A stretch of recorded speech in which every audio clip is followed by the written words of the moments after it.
یہ نور نہ ہونے کے لیے دلیل کیا پکڑ رہا ہے کہ حضور صلی اللہ علیہ وسلم کھانا کھاتے تھے، پانی پیتے تھے، چلتے پھرتے تھے، اور کفار کیا کرتے تھے؟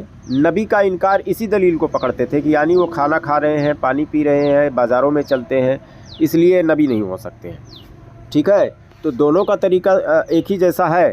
جیسے سمجھ لیجئے کہ کافر کہتے تھے سورہ فرقان آیت نمبر 7 میں، اور وہ کافر کہتے ہیں یہ کیسا رسول ہے جو کھانا کھاتا ہے اور بازاروں میں چلتا ہے، اس پر کوئی فرشتہ کیوں نہیں اتارا گیا جو اس کے ساتھ ہو کر ڈرانے والا ہوتا؟ اب بتائیے، وہ دلیل نبوت کا انکار اسی چیز سے، کھانے پینے کی وجہ سے نبوت کا انکار کر رہے تھے، اور یہ نور کا انکار کر رہا ہے۔ ایسا ہے کہ بشری لباس میں آنا نور نہ ہونے کی دلیل نہیں ہے، یا فرشتہ نہ ہونے کی دلیل نہیں ہے، ورنہ کثرت سے حضرت جبریل علیہ السلام جو ہے انسانی شکل میں آیا کرتے تھے، تو انسانی شکل میں آنا نور ہونے کی نفی نہیں ہے، اور نہ ہی فرشتہ ہونے کی نفی ہے، سمجھ رہے ہیں؟ لیکن یہ دلیل پکڑ رہا ہے کیونکہ کافروں کے طریقے پر یہ چل ہی رہا ہے۔ آگے آڈیو سنیے، دیکھیے کتنا کمیاں نکالتا ہے، اور یہ لوگ کہتے ہیں کہ ہم کمی نہیں نکالتے ہیں، ہم تو محبت کرتے ہیں۔ بے عیب نبی میں عیب تلاش کر رہا ہے، یہ وہ نہیں جانتے، وہ نہیں کر سکتے، یہ ان کے پاس خزانے نہیں ہے، کیا نہیں ہے۔ دن رات دیوبندی مسلک ہی اسی لیے بنا ہے کہ قرآن اور حدیث اسی لیے پڑھتا ہی ہے کہ حضور صلی اللہ تعالی وسلم میں عیب نکالے، کمیاں تلاش کرے، سمجھ رہے ہو؟ ان کو جب کچھ ایسا لگتا ہے کہ کمیاں نکالنے کے لیے کوئی آیت ان کو مل جاتی ہے قیاس کر کے، تو یہ بہت خوش ہوتے ہیں۔ لیکن ہم اہل سنت و جماعت، حنفی بریلوی، پورا قرآن اس لیے پڑھتے ہیں، حدیثوں کو اس لیے پڑھتے ہیں کہ حضور صلی اللہ علیہ وسلم کی شان بیان کریں۔ حالانکہ ہمارے بس کی نہیں ہے، لیکن پھر بھی ہم کوشش میں تو لگے رہتے ہیں، کیونکہ یہ اللہ تعالیٰ کی سنت ہے۔ اللہ تعالیٰ اپنے محبوب کی تمام تعریفیں کیا ہے، تو ہم بھی اسی راستے پر چل رہے ہیں۔ اطیعوا اللہ، پہلے اللہ کی اطاعت کرو، تو اللہ کی اطاعت ہم کرتے ہیں، ہم کمیاں نہیں تلاش کرتے۔ معاذ اللہ رب العالمین، ایسا جو نکالے گا تو ایک دن تو وہ جہنم میں جائے گا ہی۔ تو ملا جلا کر یہی بات کہنا ہے کہ بے عیب نبی میں عیب مت تلاش کرو، یہ محبت کی دلیل نہیں ہے۔ آگے سنیے ویڈیو۔ تو نوح علیہ السلام نے کہا کہ اللہ اعلم بما فی انفسہم، ان کے دلوں میں کیا یہ کون جانتا ہے؟ اللہ، میں دل کا مکلف نہیں ہوں۔ یہ کافر منافق اگر حلالی ہے تو دکھا دے کہ قرآن میں کہاں پر نوح علیہ السلام نے کہا کہ میں دلوں کے حال کو نہیں جانتا ہوں۔ ہاں، اللہ تعالیٰ کے تعلق سے اگر یہ بات کہی جا رہی ہے کہ اللہ تعالیٰ جانتا ہے، تو اس کا مطلب یہ نہیں ہے کہ وہ نہیں جانتے ہیں، بلکہ حدیثوں میں بے شمار بھرا پڑا ہے، اور نبی ہوتا ہی وہی ہے کہ جو دلوں کی حال کو جانتا ہے۔ ٹھیک ہے، کہ کون توبہ کرے گا، کون نہیں کرے گا، کس کے لیے دعائیں کرنی ہے، کس کے لیے بد دعائیں کرنی ہے، ساری چیزیں جانتا ہے۔ بس اللہ کے حکم کی وہ پیروی کرتا ہے کہ کیا کرنا ہے، کیا نہیں کرنا ہے، سمجھ گئے؟ اور یہ دیکھیے کہاں سے اپنی بات کو قرآن بنا کر پیش کر دیا، اور آیت پڑھی اور کہا کہ اللہ تعالیٰ دلوں کے حال کو جانتا ہے، میں نہیں جانتا ہوں۔ یہ میں نہیں جانتا ہوں، یہ قرآن میں کہاں ہے؟ یہ جھوٹ بول رہا ہے۔ یہ اپنی بات کو قرآن کہتا ہے، اور قرآن میں غلط طریقے سے اپنی بات کو ڈالتا ہے اور عوام کو گمراہ کرتا ہے۔ جیسے کہ دیکھیے ابھی آگے ہی اس نے پڑھا ہے، علم غیب کے تعلق سے جو آیتیں متشابہات میں سے، دیکھیے متشابہات آیت پر ایمان لانا ہے، اس سے عقیدہ نہیں بنتا ہے، محکم عقیدے پہ سے ایمان بنتا ہے۔ اور قرآن میں اللہ تعالیٰ نے یہی بات فرما دیا کہ جس کے دل میں کجی ہوتی ہے وہ متشابہات آیت کے پیچھے پڑتے ہیں۔ تو محکم آیت جس میں کھلے طور پر واضح ہو کہ یہ مسلمانوں سے کہا جا رہا ہے، ایمان والوں سے کہا جا رہا ہے، وہ ایمان والوں کے لیے ہوتا ہے، سمجھ رہے ہو نا؟ بعض آیتوں میں حکمت ہوتی ہیں جو متشابہات آیت ہوتی ہیں، اس میں اللہ بہتر جانتا ہے، اور متشابہات آیت کا علم جو ہے ہر کسی کو نہیں ہوتا ہے، سمجھ گئے؟ تو یہ جو ہے متشابہات آیت کے پیچھے پڑتا ہے، اور جو جس کے دل میں کجی ہوتی ہے، اللہ تعالیٰ نے پہلے ہی فرما دیا، وہی متشابہات آیت پڑھتے ہیں۔ یہ جتنا بھی پڑھ رہا ہے سب متشابہات آیت ہے، اور اس سے یہ پتہ نکال رہا ہے، مطلب نکال رہا ہے کہ حضور صلی اللہ علیہ وسلم عالم الغیب نہیں ہے، علم غیب کی نفی لا رہا ہے اور عالم الغیب کہہ رہا ہے۔ عالم الغیب کا تو عقیدہ کسی کا بھی نہیں ہے، عالم الغیب تو صرف اللہ تعالیٰ ہے، لیکن ایک ایسا تھوپ دیا کہ یعنی لوگوں کو لگے کہ یار اہل بریلیوں کا یہ عقیدہ ہے کہ اللہ کے رسول صلی اللہ علیہ وسلم عالم الغیب ہے۔ ٹھیک ہے، یہ جھوٹ بولتے ہیں، سارے کے سارے منافق یہ جھوٹ ہی بولتے ہیں، یہ دجال کے بیٹے ہیں، شیطان کے بیٹے ہیں۔ اب دیکھیے یہ حضور صلی اللہ علیہ وسلم کے بارے میں کہیں پر بولتا ہے کہ حضور صلی اللہ تعالیٰ علیہ وسلم نور نہیں ہے، حالانکہ بے شمار دلیلیں موجود ہیں، سینکڑوں دلیلیں موجود ہیں، تمام محدثین نے، مفسرین نے اس کو نقل کیا ہوا ہے کہ حضور صلی اللہ علیہ وسلم کو تو اللہ تعالیٰ نے سب سے پہلے پیدا کیا اور اپنے نور سے پیدا کیا۔ حضور صلی اللہ علیہ وسلم حقیقتاً نور ہیں، تمام کتابوں میں موجود ہے، جیسے کہ امام سخاوی رضی اللہ تعالیٰ عنہ نے المقاصد الحسنہ میں صفحہ نمبر 74 پر، ملا علی قاری نے سر و شفا میں جلد نمبر 1 صفحہ نمبر 36 پر، اور امام اجلونی نے کشف الخفا کے جلد نمبر 1 صفحہ نمبر 265 اور حدیث نمبر 2228 پر، اور امام جلال الدین سیوطی خصائص الکبریٰ میں جلد نمبر 1 صفحہ نمبر 12۔ بہت ساری روایتیں ہیں ایسی جو ضعیف ہیں حضور صلی اللہ علیہ وسلم کے نور ہونے پر، اور بہت ساری ہیں صحیح ہیں، لیکن کثرت سے محدثین نے اس روایت کو نقل کیا، اس پر جرح نہیں کیا ہے۔ اور محدثین جب جرح نہیں کرتے ہیں کسی روایت پر اور اس کے بعد میں کثرت سے نقل کرتے ہیں، اس کو تلقی بالقبول حاصل ہو جاتی ہے۔ تمام محدثین کا یہ رول ہے، یہ قاعدہ ہے کہ اس کو وہ حسن کے درجے میں آ جاتی ہے، اس کو مان لیا جاتا ہے، سمجھ رہے ہیں۔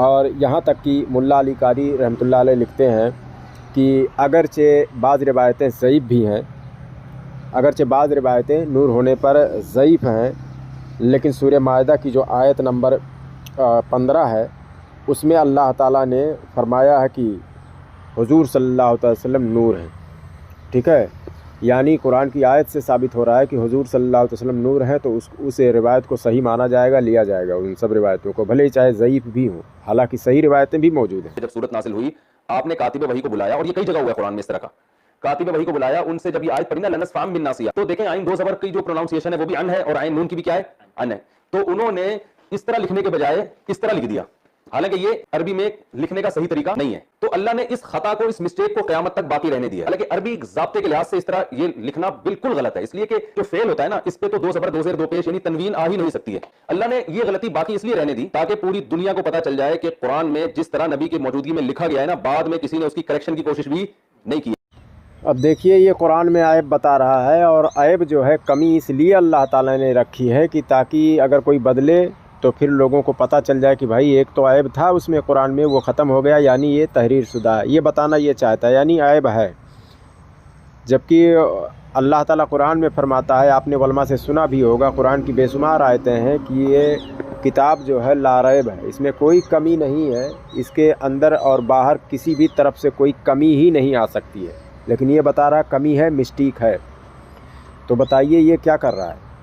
اللہ تعالیٰ نے اس کی ذمہ داری لے لی ہے کہ اس میں کوئی بدلاؤ نہیں آ سکتا ہے، جیسا ہم نے نازل کیا ہے ویسا ہی رہے گا، اور اس میں کوئی کمی نہیں ہے، کوئی عیب نہیں ہے اس میں، اور یہ کہہ رہا ہے ایک مسٹیک ہے، یعنی عیب ہے اس میں، سمجھ رہے ہو؟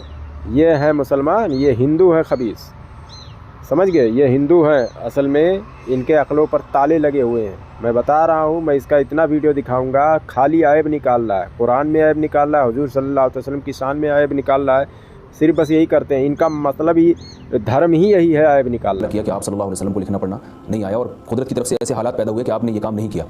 اس کی وجہ یہ تھی کہ اگر آپ لکھنا پڑھنا جانتے تو ایک تہمت لگ سکتی تھی کہ یہ رائٹر ہیں، بہترین مصنف ہیں، تو اس لیے یہ اپنی خداداد صلاحیتوں سے یہ کام کر رہے ہیں جو قرآن پیش کر رہے ہیں، تو اللہ نے آپ صلی اللہ علیہ وسلم سے اس تہمت کی نفی کے لیے کہ کوئی بھی انگلی آپ کی طرف نہ اٹھے، اور یہی سمجھا جائے کہ آپ جو کچھ کلام لوگوں کے سامنے پیش کر رہے ہیں اس میں آپ کی اپنی رائے کا یا آپ کے اپنے ذاتی کمال کا دخل نہیں ہے، یہ خالصتاً خدا کی دین ہے۔ اب دیکھیے یہ حضور صلی اللہ علیہ وسلم کو کہہ رہا ہے، حضور صلی اللہ علیہ وسلم میں معاذ اللہ رب العالمین عیب نکال رہا ہے کہ حضور صلی اللہ علیہ وسلم پڑھنا لکھنا نہیں جانتے تھے، اور ابھی آگے نفی کر چکا ہے کہ حضور صلی اللہ علیہ وسلم علم غیب بھی نہیں جانتے تھے، اب مگر اس کو علم غیب ضرور ہے۔ اب دیکھو کیسے ہے، یہ کہہ رہا ہے کہ اللہ تعالیٰ نے اس لیے نہیں پڑھایا لکھایا کہ ورنہ اس میں جو ہے کہ یہ عیب مانا جاتا، اور لوگ کہتے الزام لگاتے کہ یہ پڑھے لکھے ہیں، ہوشیار ہیں، اس لیے اپنی بات کو قرآن کہہ رہے ہیں، سمجھ رہے ہو نا؟ تو کہنے والے تو ویسے بھی کہہ رہے تھے، اس زمانے میں کہنے والے ویسے بھی تو کہہ رہے تھے، لیکن اللہ تعالیٰ نے اس کا جواب دیا ہوا ہے کہ اگر یہ اللہ کا کلام نہیں ہے تو اس سے بہتر کوئی ایک آیت لے آؤ، یا اس کے مثل ہی لے آؤ، بلکہ تم سارے جمع ہو جاؤ گے پھر بھی نہیں لا سکو گے، تو اس کے لیے تو دلیل اللہ تعالیٰ نے دے دیا ہے کہ جو لوگ عیب نکالیں گے، تو اس کا فکر مت کر بیٹا، سمجھ رہا ہے نا جاہل، کہ لوگ عیب نکالتے اس لیے حضور صلی اللہ علیہ وسلم کو علم نہیں سکھایا۔ ارے جاہل، اگر کسی سے تجھے پتہ نہیں ہے کہ حضور صلی اللہ علیہ وسلم کو کوئی پڑھا لکھا دیتا تو یہ حضور صلی اللہ علیہ وسلم پر احسان اس کا ہو جاتا ہمیشہ کے لیے، سمجھ گیا؟ اور اللہ تعالیٰ اپنے محبوب پر کسی کا احسان نہیں چاہتا کہ کوئی احسان کرے، اللہ اپنے محبوب کے لیے کافی ہے، سمجھ گیا؟ حدیثوں میں تمام ایسی روایتیں موجود ہیں کہ حضور صلی اللہ علیہ وسلم نے فرمایا ہم نے سب کا بدلہ اس دنیا میں چکا دیا ہے سوائے ابو بکر صدیق رضی اللہ تعالیٰ عنہ کے. سمجھ گئے؟ تو اگر کوئی پڑھاتا تو وہ بھی ایک احسان ہو جاتا. تو یہ جاہل ہے، تو کچھ سمجھتا ہے اور تو کہتا ہے پڑھے لکھے نہیں تھے، جبکہ سورہ رحمان میں اللہ تعالیٰ فرماتا ہے الرحمن علم القرآن خلق الانسان علمہ البیان. رحمان نے قرآن سکھایا، اور قرآن میں ہر چھوٹی بڑی چیز کا ذکر ہے، ہر سوکھی اور گیلی کا ذکر ہے. قرآن سکھا دیا، اسی نے انسان کو پیدا کیا، اسی نے انسان کو بولنا سکھایا. تو بولنا پڑھنا یہ سب کچھ اللہ تعالیٰ نے سکھایا. سمجھ گیا؟ اور قرآن میں اللہ تعالیٰ نے فرمایا اپنے محبوب کو کہ وَعَلَّمَكَ مَا لَمْ تَكُنْ تَعْلَمْ، کہ اے محبوب جو کچھ آپ نہیں جانتے وہ سب کچھ ہم نے سکھا دیا. تو سب کچھ میں علم غیب ہے یا نہیں ہے؟ یا سب کچھ میں لکھنا پڑھنا ہے یا نہیں ہے؟ سب کچھ میں سننا جاننا، سب کچھ جب اللہ تعالیٰ کہہ رہا میں سب کچھ ہم نے جو نہیں جانتے تھے، کیا نہیں جانتے تھے؟ جو چیز نہیں جانتے تھے وہ سب کچھ سکھا دیا. اب کیسے تم کہتے ہو کہ حضور صلی اللہ علیہ وسلم یہ نہیں جانتے تھے؟ تم کہو کہ یہ چیز نہیں جانتے تھے، اللہ تعالیٰ نے کہا جو چیز نہیں جانتے تھے وہ میں نے سکھا دیا ہے. لیکن آج بھی تم جیسے منافق آج بھی کہتے ہیں حضور صلی اللہ علیہ وسلم یہ نہیں جانتے تھے، وہ نہیں جانتے تھے. کتنے بڑے جاہل ہیں یہ لوگ، جہنمی کتے، صرف اور صرف عیب نکالتے ہیں. بہت سارا اس کا ویڈیو ہے، بس میں ایک اسکین یہاں پر لگا دیتا ہوں. اگر محبت کی دلیل یہی ہے کہ عیب تلاش کرنا، تو میں آگے چل کے بہت سارا اسکین اور بھی لگاؤں گا، آپ پہلے دیکھ لیجئے. یہ کتاب ہے اشرف السوانح، ٹھیک ہے، دیوبندیوں کے ہی عالم کی لکھی ہوئی کتاب ہے.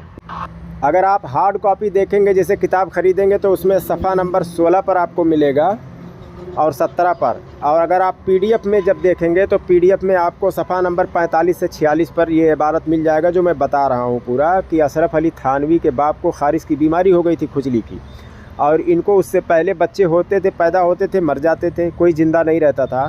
تو یہ ڈاکٹر کے پاس میں گئے تو ڈاکٹر نے کہا کہ جواب ہم دوا اگر دے دیں گے تو قاطع النسل دوا ہے، آخری علاج ہے آپ کا، آپ تو پھر آپ بچہ پیدا نہیں کر سکتے.